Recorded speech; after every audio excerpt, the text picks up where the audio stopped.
Well, hello everyone, Texie88 here, and welcome to another review.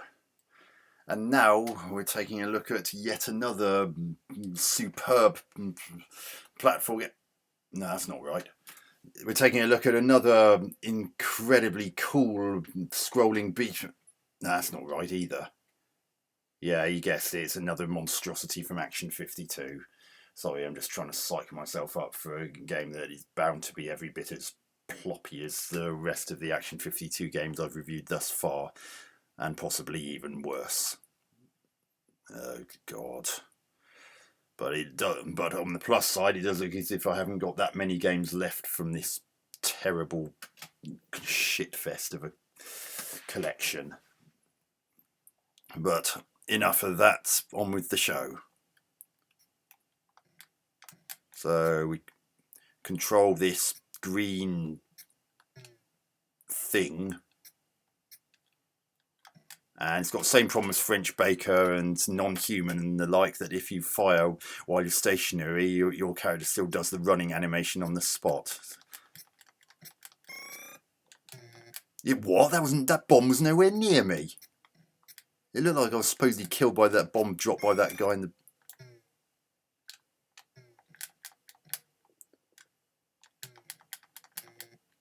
Well, I admit that one got me because it touched me. That first one didn't. It was nowhere near me. Yeah, you can see the people dropping bombs out of the... Oh, God, no. It's got that same awful control mechanism of jumping that's in the likes of Ooze, Alfredo, and Hambo's Adventures, and basically even most of the other games that have jumping in them. Goodness me. The bombs don't even explode when they hit the ground. They just disappear into nothingness.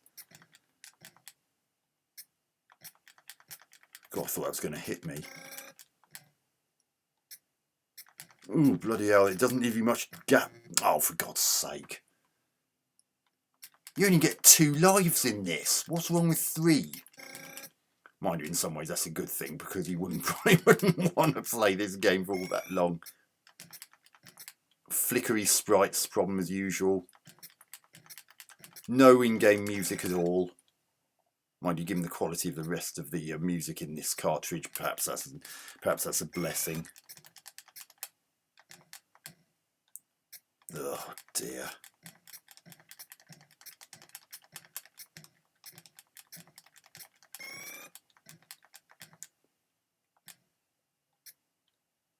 I mean, look how flickery those sprites are. They even flicker when the hand just goes out the window to drop the bombs. And look how big those hands are anyway.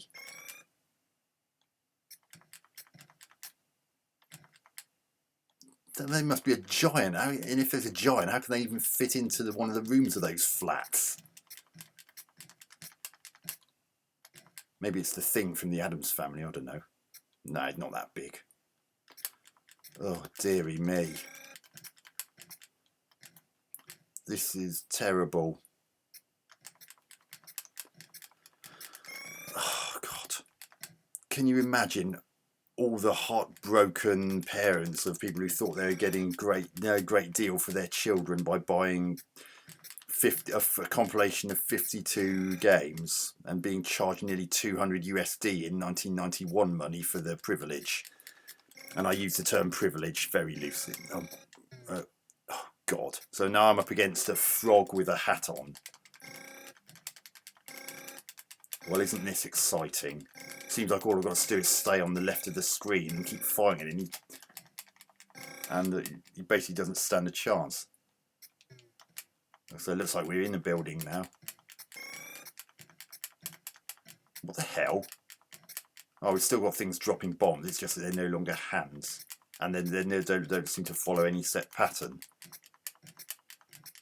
Strangely enough, I'm finding that the bombs of those are a lot easier to avoid than the hands that, from the windows outside in that previous level, because they're not dropping bombs anywhere near as frequently as those were.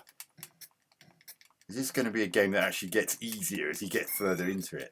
What the hell was that I just shot? It looked like a great big green bogey with a jumper on. There, I just saw another one, but I'm not even going to risk not firing in case I just accidentally walk straight into it. I don't trust Action 52 in games with enemies that seemingly come out of nowhere, so can you really blame me for not wanting to give a close examination to an enemy that's probably the most ridiculous thing in the game anyway?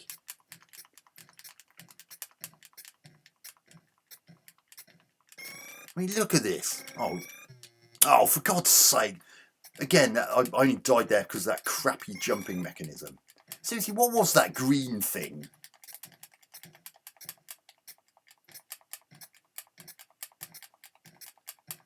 And why do you have to be so far to the right of the screen? Couldn't it place you a bit closer to the middle of the screen, a little bit further to the left, just so when the screen stops scrolling, you don't suddenly walk into that giant hat wearing frog, because you don't know when the boss is actually going to appear. Oh God. I'm half afraid that I'm going to walk straight into that frog again. See, look, this, apart from that frog is literally the only thing that's presenting any great challenge. This level's actually easier to get to the end of than the first level. Utterly ridiculous. Look, you can hear I'm just mashing the fire button. What a surprise, I can just stay on the left of the screen and keep pummeling him with my gun.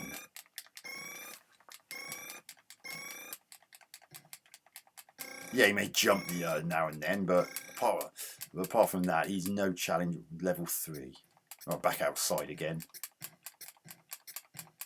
Where the hell are we anyway? And why is this game called Boss? Oh, great. I can't be bothered to play that anymore. So that's Boss from Active Enterprise's awful Nintendo Entertainment System Action 52 cartridge. Yeah. Graphics, same problem as the other games, not up to standards for 1991, and although he's animated quite well, the main character you control is drawn terribly. You've got that strange white / pink outline around it. And what exactly are you controlling anyway? And what's the crack with all those weird green bogey-like bulbous enemies on the second level? What's that? And why are you up against a giant frog with a hat on at the end of each level?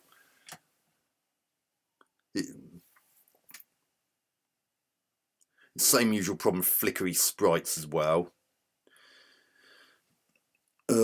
Sound, well, there's no in-game music, and as usual, these sound effects are both sparse, minimal, and not exactly anything to write home about. Nothing new there then. Gameplay, well, it's got that same awful jumping mechanism as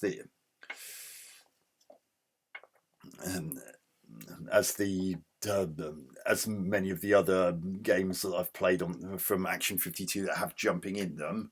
It's got that same problem where you have to jump and then move afterwards whilst you're still in midair. You get absolutely no warning when you're about to breach a boss, so unless you're really alert, it's very easy to accidentally walk straight into that boss and kill yourself in an instant.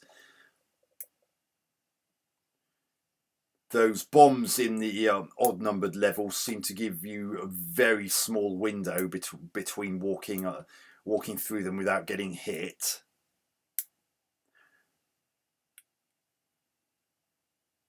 Level 2, for some reason, was tons easier than level 1.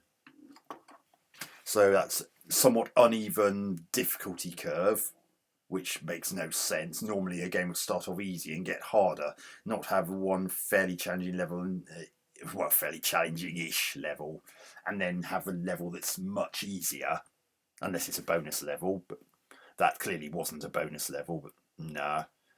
Boss is not only stupidly named and makes no sense, but is nothing special in its own right either. 1 out of 10. So I hope you enjoyed that review. Catch you on another video soon. Texie88 out.